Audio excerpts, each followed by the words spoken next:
Yes, on this fateful day, hi fans.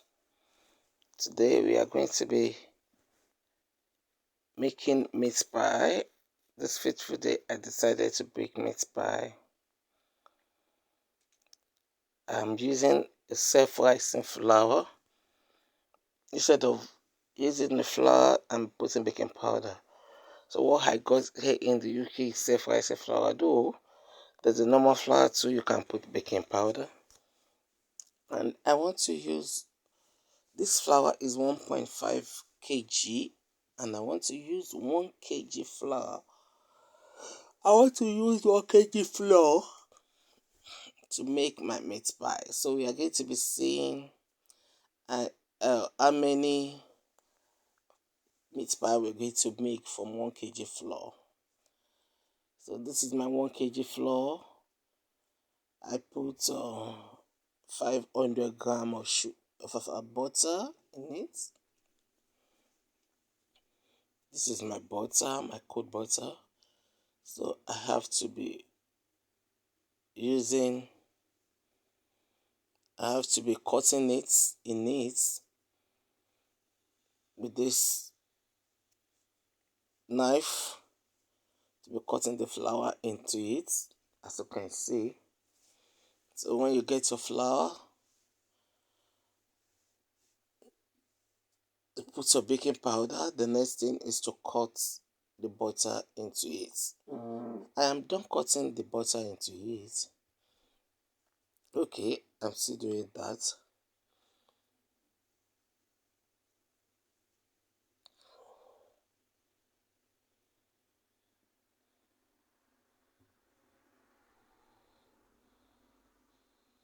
So after which, I go to the next level now.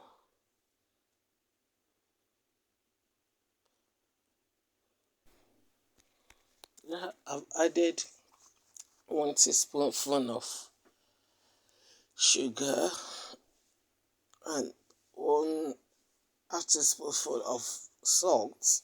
So now it is time for me to mix the mixture together. It's time for me to mix the mixture together.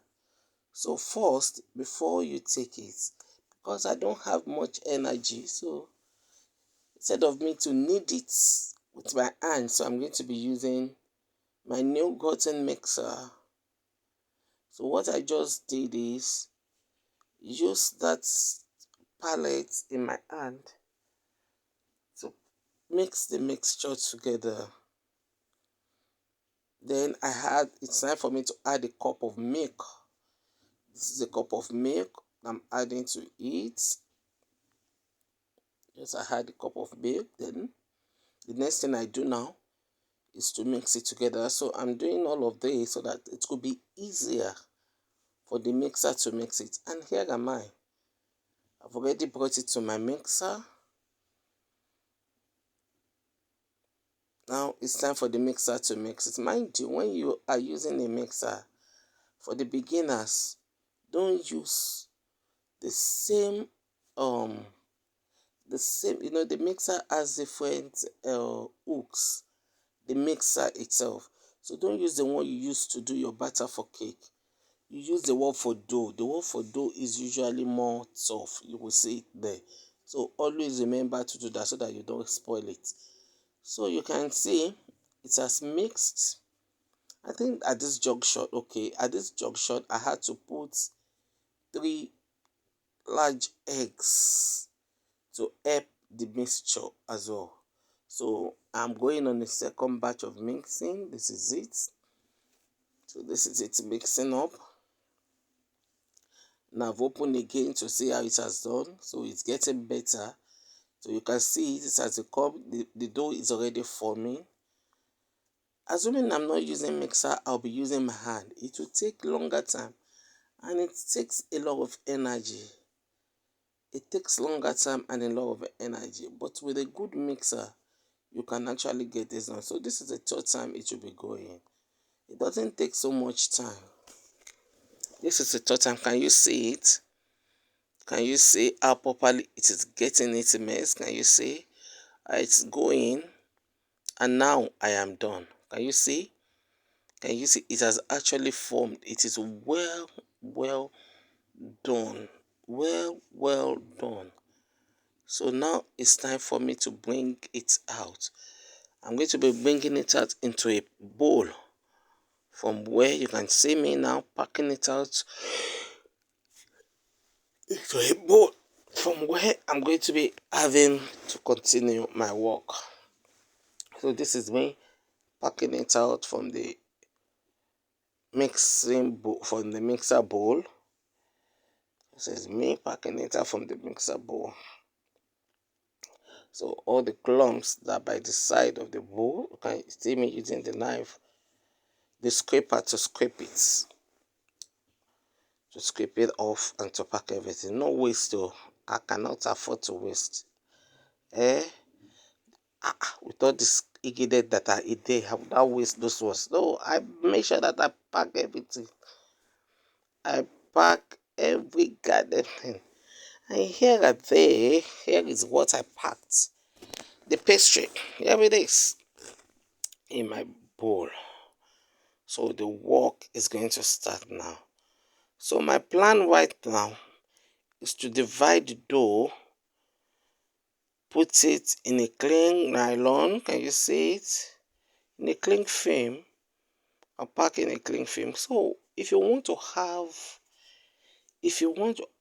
I could just do it directly like this, and start making my meat pie directly like this. But if you want to have what they called crunchy, yes, the crunchy, you want to be eating your meat pie, you want it to be breaking. As I eat it, it's just breaking into your mouth. You want that beautiful effect in your meat pie. So what you do is, after mixing it, pack it and take it to the fridge. You can even leave it there till the following day. Nothing will happen to it. I'm saying fridge, not the freezer. So I have packed and took it to the fridge. So it's going to be in the fridge for a few hours while I come to prepare the inside of the meat pie. What do I mean by the inside of the meat pie? That thing that makes the meat pie itself. So everybody has a way of doing it. When I was small, when I make the inside of the meat pie, the basic things I use is potato, minced meat. I buy meat, I mix the meat, I chop it, I put pepper and all spices. But here, now, things are changing.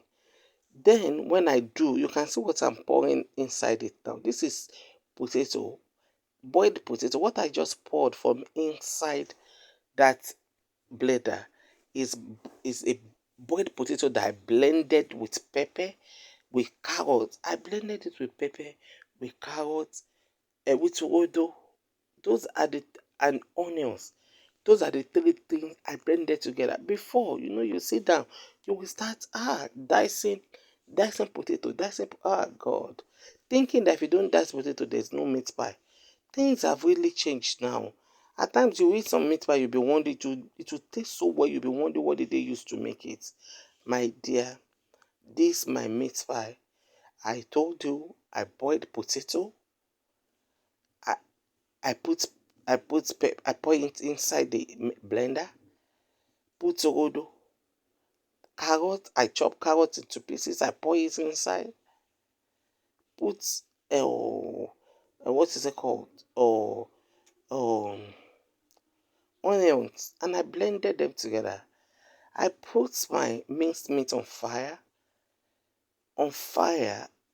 with just little oil.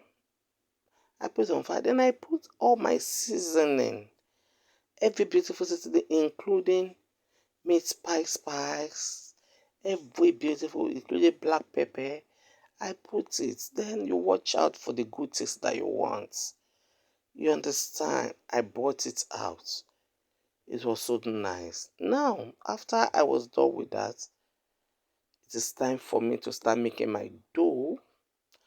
For people that do not have meat pie cutter, I have meat pie cutter, and I was to do big ones.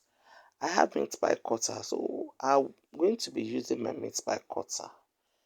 to make my meat pie. Here there was a mistake.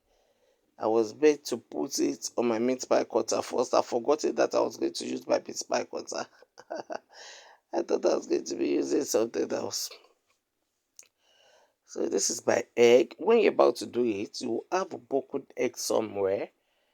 You understand? You have your egg somewhere. That egg is what we use, on the top of your pastry, of your meat pie before it goes to the oven, so that it will make it look very beautiful when it comes out shining and nice. You can see I'm using my meat pie cutter now to do the meat pie. Can you see it? I'm using a big meat pie cutter. If you don't have a meat pie cutter, can you see the form? Like I said, if you don't have a meat pie cutter, use something round of the size of one, put it on top of the dough, cut it around, put your mixture inside. After doing that, then close it together and use fork to tape the edges, and make sure you put 3 dots on top of it so that the fire of the oven can actually go in. Now the meat pie is ready. Can you see? This is the first batch of the 1 kg. I think I have 1, 2, 3, 4, 5, 7, 8, 9, 10.